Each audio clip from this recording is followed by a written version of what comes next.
बिल्कुल, और शुरुआत बड़ी खबर के साथ करते हैं। बड़ी खबर इंतजार, जहां सुप्रीम कोर्ट से एक फैसला सामने आएगा। अरविंद केजरीवाल से जुड़ा ये मामला, जहां उन्होंने सीबीआई की गिरफ्तारी को चुनौती दी है। नमस्कार, मैं आपका सत्य सिंह। सिद्ध चिकित्सा पद्धति विश्व के लिए भारत का अद्भुत वरदान है। बिना मेडिसिन, बिना ऑपरेशन के कई बीमारियों का चिकित्सा सिद्ध शास्त्र के द्वारा संभव है। अब देखना ये होगा कि आज किस तरीके की अपडेट आती है। सुप्रीम कोर्ट के इस फैसले पर निगाहें टिकी रहेंगी। ईडी से जमानत तो मिली, लेकिन सीबीआई वाले मामले में जिस तरीके से उनकी गिरफ्तारी हुई है, इसे लेकर के वो सुप्रीम कोर्ट गए, वहां से क्या आएगा देखा जाएगा। आम आदमी पार्टी के लिए आज बड़ा दिन है। सुप्रीम कोर्ट आज सीएम केजरीवाल की जमानत याचिका पर फैसला सुनाएगा। सुप्रीम कोर्ट ने 5 सितंबर को सुनवाई के बाद फैसला सुरक्षित रखा था। जस्टिस सूर्यकांत और जस्टिस उज्जवल भुइया की पीठ आज सुनाएगी फैसला। सीबीआई मामले में जमानत याचिका के अलावा कोर्ट गिरफ्तारी को चुनौती देने वाली याचिका पर भी फैसला सुनाएगा। केजरीवाल को मनी लॉन्ड्रिंग केस में पहले ही जमानत मिल चुकी है, लेकिन करप्शन मामले में सीबीआई ने उन्हें गिरफ्तार किया था, जिसके खिलाफ वो दिल्ली हाईकोर्ट गए थे। हाईकोर्ट से राहत न मिलने के बाद केजरीवाल ने सुप्रीम कोर्ट का दरवाजा खटखटाया था। और देखिए, कोलकाता मामले पर ममता बनर्जी ने माफी मांगी है। उनका कहना है कि डॉक्टर्स से बातचीत करने की कोशिश की, लेकिन कुछ हुआ नहीं, हाथ खाली हैं, इसीलिए हाथ जोड़ करके माफी मांगते हैं और इस्तीफा दे सकती हूँ, सत्ता की भूखी नहीं हूँ, ये बात कहा उन्होंने।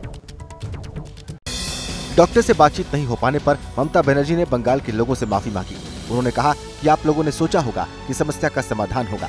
अगर लड़ाई कुर्सी की है तो मैं इस्तीफा देने को तैयार हूँ। दरअसल कल शाम 5 बजे डॉक्टर से बातचीत होनी थी, लेकिन वे नहीं पहुँचे। ওরা বিচার চায় না, ওরা চায় চেয়ার। আমি মানুষের স্বার্থে এমনকি নিজে পদত্যাগ করতেও রাজি আছি। আমার মুখ্যমন্ত্রী পদ চাই না, কিন্তু আমি চাই মানুষ বিচার পাক। वहीं बीजेपी नेता रूपा गांगुली ने कहा कि उन्हें तुरंत ये खुशखबरी देनी चाहिए।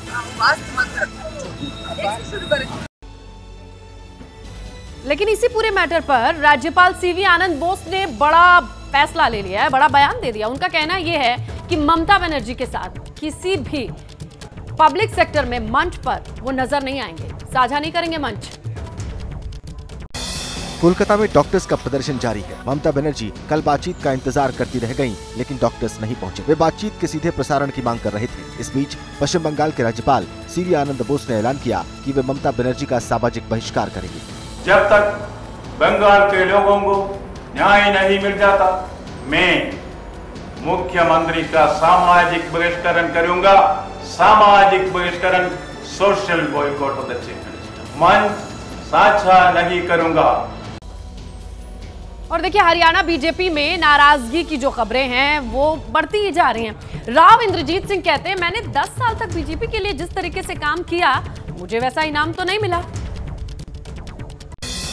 हरियाणा चुनाव के लिए बीजेपी ने 40 नेताओं की स्टार प्रचारकों की लिस्ट जारी कर दी है। इस बीच केंद्रीय मंत्री राव इंद्रजीत सिंह का दर्द एक बार फिर छलका है। उन्होंने मुख्यमंत्री बनने की इच्छा जाहिर की और कहा कि बीजेपी में उन्हें उचित इनाम नहीं मिला। 10 साल हमारे को भारतीय जनता पार्टी के अंदर हो गए।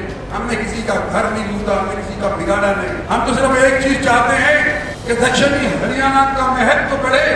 इलेक्शन के बाद कोई यूं नहीं कहे ये भारतीय जनता पार्टी का था और ये नया आया हुआ है। नाराजगी का दौर उस खेमे में भी है। देखिए, कांग्रेस में भी नाराजगी की खबरें आई हैं। रोहित रेवड़ी पूर्व विधायक हैं, इन्हें टिकट नहीं मिला, फिर क्या था, निर्दलीय पर्चा भर दिया और टाल ठोक रहे हैं। हरियाणा के लिए कांग्रेस की लिस्ट आते ही टिकट न पाने वाले नेताओं ने बगावती सुर अपना लिए। तो कई गम में नेता आंसू बहाते दिखे, तो कहीं विरोध प्रदर्शन शुरू हो गया। पानीपत से टिकट न दिए जाने से नाराज रोहित रेवड़ी ने पार्टी से इस्तीफा दे दिया और निर्दलीय के तौर पर अपना पर्चा दाखिल कर दिया। वो इसी सीट से 2014 में बीजेपी के टिकट से एमएलए बनी थी। बाद में वो बीजेपी छोड़ कांग्रेस में शामिल हो गई थी। फरीदाबाद में टिकट कटने के बाद कांग्रेसियों में भगदड़ मच गई। पूर्व सांसद सचिव के साथ साथ पूर्व विधायक ललित नागर ने भी निर्दलीय पर्चा दाखिल कर दिया। मसला कुर्सी का है और हर एक सीट पर पेच फंसा है। कहां? महाविकास अघाड़ी महाराष्ट्र में। देखिए, 36 सीट पर पेच फंसे होने की खबर मिल रही है। ऐसे में सीट शेयरिंग को लेकर के तनातनी की कंडीशन। 8 सीट मिलने से कांग्रेस नाराज बताई जा रही है। महाराष्ट्र में विपक्षी गठबंधन महाविकास अघाड़ी में लगता है सब कुछ ठीक नहीं। सीएम फेस को लेकर घमासान अभी थमा नहीं कि विपक्षी गठबंधन में सीट तालमेल को लेकर भी मतभेद सामने आने लगे हैं। सूत्रों के मुताबिक मुंबई की सीटों को लेकर ठन गई है। मुंबई में विधानसभा की कुल 36 सीटें हैं। उद्धव ठाकरे की पार्टी 21 सीटों पर लड़ना चाहती है। एनसीपी शरद पवार गुट 7 सीटें चाहता है।